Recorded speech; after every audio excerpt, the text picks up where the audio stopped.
তো এখন আমি দেখাই যে এহরামটা কিভাবে পরবো। যারা প্রথমবারের মতো যাচ্ছেন, কারা কারা আছেন প্রথমবারের মতো যাচ্ছেন? অল্প কয়েকজন আছে ফার্স্ট টাইম। ওকে, এবার আমি দেখাই তাহলে।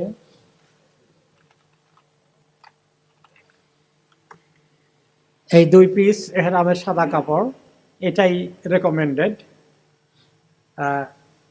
1 পিস নিচে লুঙ্গির মতো করে আমরা পরব, আর আরেক পিস উপরে চাদরের মতো করে গায়ে দেব।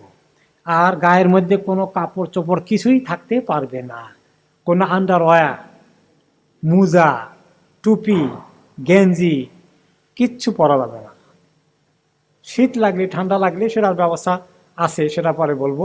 কিন্তু এখন এই 2 পিস, আমাদের যাদের লুঙ্গি পরার অভ্যাস আছে তাদের জন্য এটা ইজি, শুধু সেলাই নাই, এতটুকুনি পার্থক্য। এভাবে করে পরে নেবেন।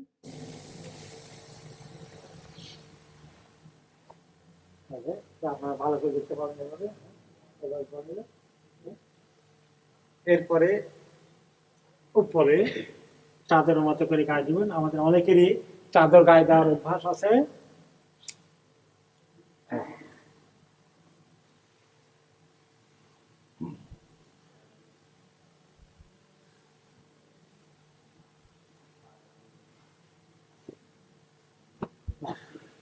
এই হলো এহরামের নিয়ম।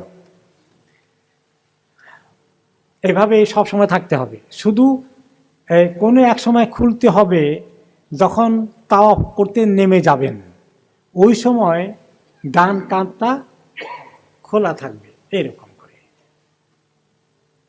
আর অন্য সময় সব সময় এটাকে ঢেকে রাখা সুন্নত। কিন্তু কিছু লোক আছে সব সময় এরকম খোলা রাখে, এটা সুন্নতের খেলাফ কাজ। মনে থাকবে, অনেককে দেখবেন যে সব সময়, যদি আমি দেখবো যে এইভাবে আছে, এইটা সুন্নতের পরিপন্থী, সুন্নতের খেলাফ হয়ে গেল। হ্যাঁ, এই সবসময় সাই করার সময় সবসময় শুধু তাওয়াফের আগে একটু খুলতে হবে। আমি সেটা বলবো কোন সময় খুলতে হয়, সেটাকে বলে আপনার ইত্তেবা। হ্যাঁ, ইত্তেবা, ডান কান খুলে রাখাকে বলে ইত্তেবা। এটা প্রথম তাওয়াফের 7টা তাওয়াফ যখন করবেন তখন শুধুমাত্র এটা খুলতে হবে। আর 7ম তাওয়াফ শেষ হয়ে গেলে আবার ঢেকে ফেলতে হবে। এটার নাম কি? ইত্তেবা। আলিফ ত বা আলিফ আইন, ইত্তেবা। আর প্রথম 3 তাওয়াফে একটু দৌড়ের মতো করতে হয়, এটাকে বলে রামাল। সেটা আমি আবার রিপিট করবো ইনশাআল্লাহ। তাহলে আপনি এহরামের কাপড় পরার কাজটা হিথ্রো এয়ারপোর্টে করে ফেললেন। ভিতরে যদি এখন ঠান্ডা লেগে যায়, ভিতরে কিছু রাখতে চান রাখতে পারবেন, অসুবিধা নাই, পরে খুললে হবে। বা এহরামের কাপড়ের উপরে কিছু গায়ে দিলেন, সেটাও ঠিক আছে। আর যখন নিয়ত করে ফেলবেন, লাব্বাইক আল্লাহুম্মা লাব্বাইকে বলে ফেলছেন, তখন আপনি এহরামের হুকুমের মধ্যে ঢুকছেন। এর আগ পর্যন্ত কাপড় পরে আসুন, আপনি এহরামের হুকুমে ঢুকেন নাই। এর আগে গোসল টোসল করে আপনি একটা আতর লাগিয়েছেন, এটাও ঠিক আছে। কিন্তু যখন আপনি এহরাম করবেন তখন রেস্ট্রিকশনের মধ্যে পড়ে গেলেন, আতর আর লাগাতে পারবেন না।